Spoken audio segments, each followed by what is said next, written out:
দোস্ত, সামনে তো সবার রাইত আছে, কেডা কোন জায়গায় নামাজ পড়বি? হুসেন, ভাবছিস কিছু? ভাই একটা কথা ভাবছত কি, আমরা আগে সব রাত আইলে কত হালুয়া রুটি কত কিছু খাইতাম রে ভাই, আর প্রতিটা ঘরে ঘরে হালুয়া রুটি পাকাইতো। আর ইদারিং কি যুগ আইলো রে ভাই, মানুষ খালি গরুর গোস্ত আর রুটি খায়। এটা কোনো কথা হইলো ভাই? হালুয়া রুটির কথা তো ঠিক কইছো, হালুয়া রুটি তো বন্ধু হারাই গেছে গা। তাহলে মনে করেন মানুষের রাতে টেহা বেশি আর মানুষ খালি গরুর মাংস খায়। তাহলে আমি আগে তো বাইতুল নূরে নামাজ পড়তাম, আর নাল তো গুলো পড়মনি। ঠিকই কইছিস বন্ধু। এবার তুই বাইতুল নূরে নামাজ পড়িস না, আমাকে লগে থাকিস, আমরা সবাই মিললে দূরে এক মসজিদে যাই নামাজ পড়বো না, 10 টাকা করে। ঠিকই কইছিস দোষ। আগে সবার তাইলে কত দুষ্টামি ফাইজলামি করতাম, এবার আগে ঘুরতাম ফিরতাম। চল এবার সবার হাতে সবাই মিলে নামাজ পড়তে যাবো। নামাজ হয়েছে বেহেস্তের চাবি, নামাজ ছাড়া কোনো গতি নাই। কারণ নামাজ যে না পড়বো এর জীবনে কোনো গতি নাই। আগে যেমন সবার রাতে কত বম ফুটাইছি, দুষ্টামি ফাইজলামি করছি, কারণ এগুলো আমাদের ইসলামের দৃষ্টিতে নাই। সবার রাতে আনন্দ ফুর্তি করা, সবাই মিললে একসাথে নিয়ত করছি এবার সবার রাতে সবাই মিললে একসাথে 100 রাকাত নামাজ পড়বো। 5টা মসজিদে যাবো, যাই 100 রাকাত নামাজ পড়ে ফজরের নামাজ শেষ করে আল্লাহর রহমতে সবাই মিললে একসাথে ওই মসজিদতে বাইরাম।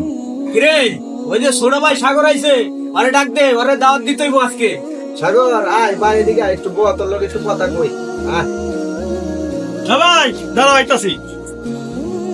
হ্যাঁ ভাই বল কি দিবা? ভাই, ডাকছিলাম তোর একটা দরকারে। সামনে তো নববরাত রাইতে আছে, আমরা এই যে সবাই মিলে একসাথে নিয়ত করছি 100 রাকাত নামাজ পড়বো 5টা মসজিদে। আমি কি করতাম? ঘুম তুমি ঘুরাইবে না ভাই বছর? না ভাই, আল্লাহ তাআলা নিষেধ এই সবরাতের রাইতে বমটম ফুটানো নিয়ম না, কারণ আমরা মুসলমানের দৃষ্টিতে বমটম ফুটানো নিষেধ, ইসলামের দৃষ্টিতে হারাম, এগুলা করা যাবে। ভাই তুমি ঠিকই কইছো ভাই, আমার চোখটা খুলে দিব ভাই। আমি তাহলে এবার যত বম কিনছি না সব পানিতে নষ্ট করে দিই। ঠিক কইছেন ভাই, আমার লক্ষ্মী ভাই তো আমার ভাই বুঝছে, দেখছো তোমরা সবাই বুঝছো, আমার ভাই বুঝছে। ঠিকই কইছো ভাই, ভালো একটা উদ্যোগ নিছো তোমরা, সবই তো শুনলাম। শহরে তেমন একটা জিনিস, খুব ইম্পর্টেন্ট একটা জিনিস। এই টাইমে আমরা কত দুষ্টের ফাইজলামি করছি, তোমাকে লগে কত সময় দিছি। ভালো একটা উদ্যোগ নিছো, নামাজের দাওয়াত দিতেছো। আর দেখা গেছে আমাকে দেখা দেখি আর 10টা মানুষ ভালো হইব। এরকম কাজ যদি আগে যাও ভাই, ইনশাল্লাহ এই এলাকার ভিতরে কোনো খারাপ কাজ হইব না। সব কটা মানুষ এই বাজে আড্ডার থেকে মসজিদে যা নামাজ পড়বো, আল্লাহর ঘরে যাইব, সময় দিব।